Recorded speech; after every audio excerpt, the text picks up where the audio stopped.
नमस्कार दोस्तों, स्वागत है आप सबों का द क्राइम डेस्क के एक नए एपिसोड में। दोस्तों, जब हम स्वर्ग और नर्क इन दोनों शब्दों को अपने ध्यान में लाते हैं तो हमारा दिमाग स्वतः एक काल्पनिक दुनिया का परिकल्पना करने लगता है। परंतु अगर मैं आप लोगों से कहूँ कि किसी ने जीते जी इसी धरती पर नर्क से बदतर जीवन जी लिया, तो क्या आप मानोगे? दोस्तों, अपराध की दुनिया में एक से एक घिनौने, दिल को दहला देने वाली घटनाएं हुई हैं। परंतु आज जो मैं आपको कहानी सुनाने जा रहा हूँ, उसको अगर अपराध के पैमाने पर पहले नंबर पर रखूँ तो अनुचित न होगा। मैं आप लोगों को आगे बढ़ने से पहले एक वार्निंग दे देना चाहता हूँ। अगर आप कमज़ोर दिल वाले हैं तो कृपया इसे ना सुने। दोस्तों, तो ये कहानी शुरू होती है जापान के शहर टोक्यो से। 23 जनवरी 1989 का दिन था और जापानी पुलिस ने दो युवक मियानो और जोगुरा को बलात्कार और अपहरण के जुर्म में गिरफ्तार कर लिया। चूंकि यह वह दौर था जब जापान में अपराध अपनी चरम सीमा पर थी। फिर उन दोनों से अलग अलग बैठाकर 29 मार्च 1989 को पुलिस ने पूछताछ शुरू कर दी। बात यह थी कि पुलिस को उनके अड्डे पर लड़कियों के अंडरवियर मिले थे और उसी दौरान पुलिस ने पूछताछ के दौरान एक तीर अंधेरे में मार दी। पुलिस ने उन्हें बताया कि उन्हें सब पता है। उन दोनों ने मिलकर एक हत्या को अंजाम दिया है, जिससे मियानो को लगा कि उसके दोस्त ओगुरा ने जुल्म कबूल कर लिया और वे लोग फंस चुके हैं। फिर वो उनसे स्वतः फुरुता की हत्या का सच्चाई कबूल करने लगा। दोस्तों, फुरुता कौन थी इसके बारे में आपको आगे बताऊंगा। तो यहाँ आता है कहानी में ट्विस्ट। दरअसल पुलिस उन दोनों से एक अलग मर्डर मिस्ट्री के बारे में पूछताछ कर रही थी, जो कि एक महिला और उसके बेटे का हुआ था। मगर उस जुर्म के चक्कर में एक और अपराध का खुलासा हो गया। हालांकि उस महिला और उसके बेटे की हत्या का राज आज तक अनसुलझा ही हुआ है। फिर जब पुलिस थोड़ा सख्ती से पेश आई तो उन्होंने इस अपराध के राज का एक एक कर परत खोलने शुरू कर दिए। दोस्तों, फुरुता, जिसका पूरा नाम जुंको फुरुता था, उनका जन्म 18 जनवरी 1971 को मिसातो सैतामा प्रांत में हुआ था। वह याशियो मियामी हाई स्कूल में पढ़ा करती थी। पढ़ाई के साथ साथ वो प्लास्टिक मोल्डिंग फैक्ट्री में पार्ट टाइम जॉब भी किया करती थी। वह बेहद एम्बिशियस थी। ग्रेजुएशन के बाद उसने एक इलेक्ट्रॉनिक्स रिटेल में जॉब भी ले ली थी, जिसे वो ग्रेजुएशन कंप्लीट करने के बाद करने वाली थी। एक बेहद आकर्षक चेहरा, आकर्षक व्यक्तित्व और पढ़ाई में सुंदर और अच्छा होना, यह एक आदर्श विद्यार्थी के सारे गुण उसमें मौजूद थे, जिस वजह से उसे स्कूल में सभी पसंद किया करते थे और वह अपने स्कूल में काफ़ी पॉपुलर भी थी। पर उसे कहाँ पता था कि यही उसकी खूबी एक दिन उसकी जान ले लेगी। 25 नवंबर 1988 का शाम मियानो और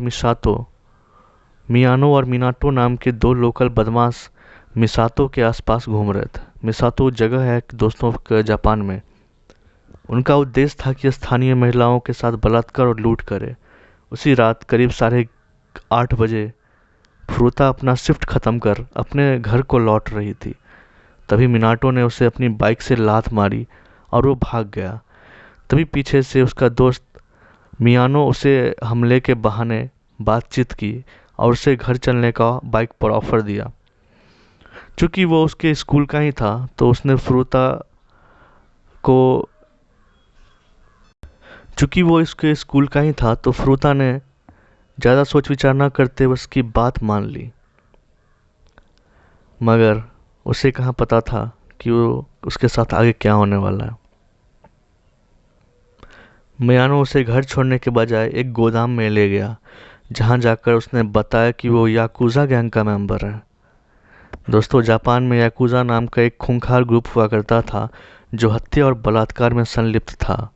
मियानो ने उसके साथ पहले गोदाम में रेप किया, फिर होटल में ले गया उसे और वहाँ भी उसे बलात्कार किया। और जब इतना ही नहीं, उसने अपने 3 दोस्तों को बुलाया और फिर उनके साथ मिलकर सामूहिक बलात्कार किया।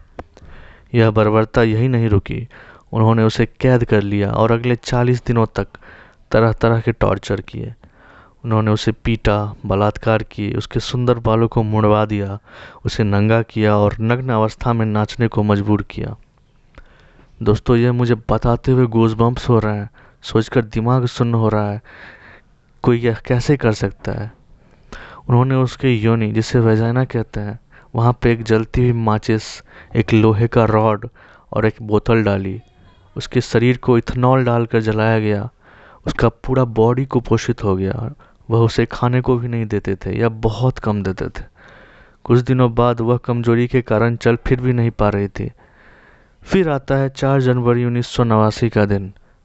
दरअसल महजोंग सॉलिटेयर नाम के गेम में मियानो ने काफ़ी पैसा हार गया था, जिसकी वजह से वो काफ़ी गुस्से में था। तो उसने अपना गुस्सा जुंको पर उतारने का फैसला किया। उन्होंने अपने दोस्त के साथ मिलकर समूह में जुंको को लात मारा। जलती हुई मोमबत्ती उसके शरीर पर और आंखों पर गिराई और अपना यूरिन पीने को मजबूर किया। वह लगातार उसे पीटते रहे और अंततः जुंको की मृत्यु हो गई। पुलिस ने जब उन लोगों को उसकी डेड बॉडी के बारे में पूछताछ की तो उन्होंने बताया कि उन्होंने पहले उसके बॉडी को कंबल में लपेटा, फिर उसे एक बैग में डाल दिया और उसे 55 गैलन के ड्रम में डालकर ऊपर से कंक्रीट से सील कर दिया। जब पुलिस वहां डेड बॉडी के पास पहुंची तो उन्हें गला हुआ बॉडी मिला, परंतु उंगलियों के निशान से लाश की शिनाख्त की गई।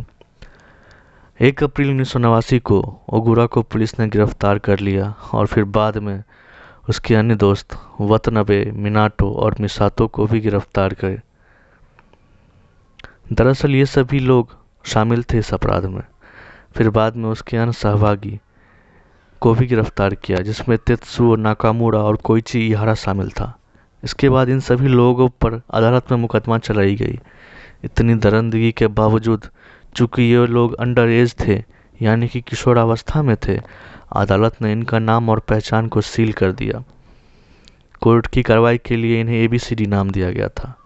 धीरे धीरे इस केस के बारे में लोगों को पता चलने लगा तो लोकल अखबार शोकन बंसुन नाम के एक मैगजीन के जर्नलिस्ट ने इन सभी का नाम अपने मैगजीन के फ्रंट पेज पर छाप दिया।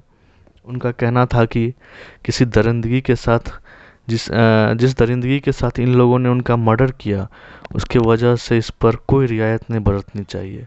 और उसी आर्टिकल के वजह से दुनिया को इस केस के बारे में पता चला, जिसके बाद पूरी दुनिया स्तब्ध हो गई। जुलाई 1990 में जापान के एक लोअर कोर्ट ने इस अपराध के मास्टरमाइंड हिरोशी मियानो को 17 साल की सज़ा सुनाई। फिर जब मियानो ने जापान के हाई कोर्ट में अपील की तो उन्होंने 3 साल बढ़ाकर उसकी सज़ा 20 साल कर दी। नोबुहारो मिनातो को 6 साल की सज़ा सुनाई गई, जिसके पुनः अपील पर हाई कोर्ट ने बढ़ाकर 9 साल कर दिया। उसके अन्य सहयोगी वतनबे और ओगुरा, इन दोनों को 3 साल और ओगुरा को 8 साल का बाल कारावास में सेवा करने को कहा गया। इन सब बातों को सुनने के बाद जुंको की मां मानसिक रूप से बीमार हो गई और उन्हें साइकियाट्रिस्ट के थेरेपी लेनी पड़ी। जब फ्रूता का कब्र को दफनाया जाने वाला था तो उनके इलेक्ट्रॉनिक रिटेल वाले रिक्रूटर ने उसे उसकी यूनिफॉर्म दी और उसके प्रोफेसर ने ग्रेजुएशन की डिग्री भी दे दी। और उस स्थान जहाँ पर जुंको को दफनाया गया उसे एक पार्क का रूप दे दिया गया और यह आज भी मौजूद है, जिसे वाकासु नाम के पार्क से जाना जाता है।